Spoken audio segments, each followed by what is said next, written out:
मित्रों, पंडित लीलाचंद जोशी के संदर्भ में जो बातें मैं साझा कर रहा हूँ वो ऐसा इतिहास है जिन्हें हम सभी हिंदी साहित्य के पाठकों को समझना और गूंथना चाहिए। आइए आगे चलते हैं। उन्होंने अपनी भाषा के बारे में कुछ बात की है। ये बात ध्यान में रखने की है कि मेरी मातृभाषा हिंदी नहीं है। ये ठीक है कि अल्मोड़े के स्कूली लड़कों अध्यापकों के साथ खड़ी बोली में ही बातचीत करने का एक प्रकार का अलिखित नियम बना हुआ था। बाजार में बाहर से आई मुसलमान व्यापारियों दुकानदारों के साथ भी खड़ी बोली में ही बातें करते थे। फिर भी हमारे पहाड़ी अंचल की भाषा हिंदी नहीं थी। ये वह भाषा थी और है खस। जातीय शासकों से विरासत में प्राप्त खस भाषा का खिचड़ी रूप, जिसमें खस भाषा के जमीन पर अवधी, खड़ी बोली, उर्दू और संस्कृत शब्द मिले हुए थे। भारत के विभिन्न प्रांतों में जो लोग बद्रीनाथ या कैलाश की यात्रा करने के लिए हमारे पहाड़ी अंचल की ओर आकर बस गए थे, उनकी भाषाओं के भी शब्द हमारी पहाड़ी अंचल की भाषा में घुल मिल गए थे।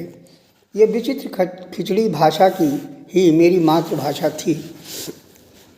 विभिन्न विद्वानों के प्रयत्न के बावजूद भी यह आज तक लिखकर पाठकों को ठीक से समझने योग्य भाषा नहीं बन सकी। वैसे मैं व्यक्तिगत रूप से पारिवारिक चिट्ठी पत्री लिखने में बराबर इसी खस भाषा का प्रयोग करता रहा हूँ, पर एक पत्र लिखने पर मुझे जिन कठिनाइयों का सामना बराबर करना पड़ा है उसका वर्णन मैं किसी से न कर पाऊँगा। फिर भी भाई साहब 8 वर्ष तक यूरोपवास में रहे, तब तक दोनों के बीच बराबर इसी भाषा में लंबे लंबे पत्रों का आदान प्रदान होता था। इन पत्रों में आधुनिक से आधुनिक विषयों, साहित्य, राजनीति तथा अन्य विषयों की लंबी चर्चा होती रहती थी। मैं मानता हूँ कि यदि हम दोनों भाई खड़ी बोली में ही आपस में पत्र लिखते तो उससे बड़ी सहूलियत होती और विचार भी प्रकट करते। हमारे पहाड़ी इतर की खस भाषा में जो सबसे बड़ी कठिनाई है वह है उच्चारण संबंधी। इसमें केवल ई या ऊ की ह्रस्व और दीर्घ नहीं होते हैं, बल्कि प्राय सभी स्वर ह्रस्व स्वर दीर्घ के हिसाब से उनके लिए कुछ नए संकेत चिन्हों को सर्वमान्य बनाने की आवश्यकता है।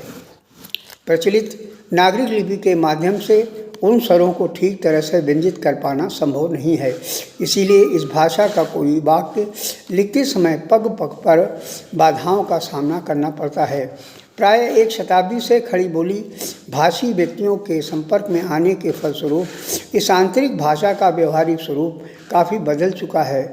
फिर भी मूलतः वह अभी तक जहाँ थी वहाँ सही है। मुझे हिंदी में निबंध, कहानियाँ तथा उपन्यास आदि लिखते हुए एक लंबा अरसा हो गया, तथापि मैं अभी तक शुद्ध हिंदी नहीं बोल पाता हूँ और मुझे अब भी अपनी मातृभाषा अर्थात आंतरिक पहाड़ी भाषा में ही बात करने में सुख मिलता है।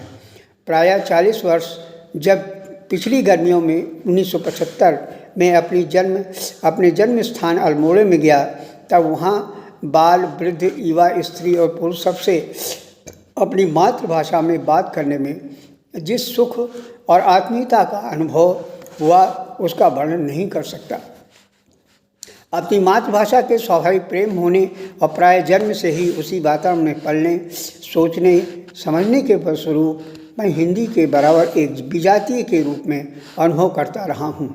इसीलिए जब बचपन से ही मेरी महत्वाकांक्षा हिंदी में लिखने पढ़ने की हुई, तब मुझे पग पग पर अपने आंतरिक भाषा के संचालन से मुक्ति पाने के लिए विकट बाधाओं का सामना करना पड़ा और बराबर उन्हीं बातों का सामना करता रहा हूँ। आज भी 73 वर्ष की उम्र में भी, जबकि मुझे हिंदी भाषा में लिखते लिखते प्राय 60 वर्ष बीत चुके हैं, वे ही बाधाएं अभी तक मेरी राह रोके खड़ी हैं और हिंदी भाषा में अंतर के भावों को गंगा के निर्वाह प्रवाहित धारा की तरह मुक्त भाषा प्रवाह में बहते चले जाने में बड़ी रुकावट का अनुभव करता हूँ। इसीलिए जय हो मेरी आंचलिक मातृभाषा की, हिंदी की और स्वयं मेरी भी। मेरे सामने आती हुई बाधाओं का अनुमान आप लोग इस बात से लगाइए कि हमारे अंचल की बोली और हिंदी की दूसरी अंचलों की बोलियों में कोई साधारण अंतर नहीं है। ये अंतर ऐसा नहीं है जैसा कि एक और खड़ी बोली और दूसरी ओर अवधी और ब्रजभाषा भोजपुरी के बीच है। अवधी और ब्रजभाषा तो मूलतः हिंदी ही है और हमारी खस भाषा का संबंध कश्मीरी, तिब्बती और भूटानी भाषाओं से है। ये भाषा मूलगत हिंदी भाषा से कितनी दूर है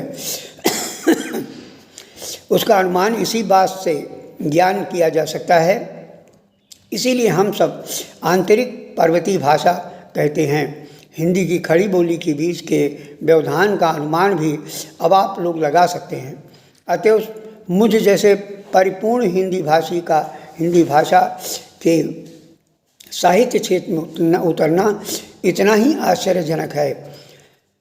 सांस्कृतिक प्रगति में खस जाति आर्य जाति के प्राय समानांतर चलती रही है, पर यह दोनों संस्कृतियाँ किसी एक बिंदु पर कहाँ और कैसे मिल गईं, इसका ठीक ठीक इतिहास तो मैं नहीं बता सकूँगा।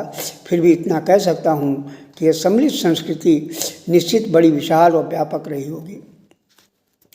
सौभाग्य से मैंने इसी सम्मिलित संस्कृति का उत्तराधिकार प्राप्त किया जो हिमालय के ऊंचे ऊंचे चोटियों से घिरे बहुत धीरे नीचे उतरती हुई अल्मोड़े तक पहुंची और उसके पश्चात अल्मोड़े के नीचे के मैदानी भाग में संपर्क में आई। मुझे इस बात का गर्व है कि मैं हिमालय का बेटा हूं और हिमालय के सूर्य हिममंडित सदाबहार शिखरों पर रुद्र का जो अट्टहास अपने नीचे की प्रकृति को बराबर आशीर्वाद देने रहने पर भी समय समय पर उसका उपहास भी करता रहता है। उसका यह अटूट स्वर मेरी अंतः प्रकृति में निरंतर गूंजता रहता है, पर वह स्वर मुझे एक क्षण के लिए भी कभी भयोत्पादक नहीं लगा, बल्कि उसके भीतर निरंतर हिमालय की बेटी पार्वती और दामाद सदाशिव का आशीर्वाद ही विभिन्न जाति के फूलों की तरह मेरे ऊपर उसका रंग बिखेरता हुआ खील की तरह खिलता हुआ लगा और लगता रहा है। हिमालय के इस आशीर्वाद के प्रभाव ने ही मुझे अपनी प्रायः सभी रचनाओं में प्रेरणा दी, भले ही उन रचनाओं में यदा कदा नर के उग्र रूप का चित्रण भी विवरण हुआ है।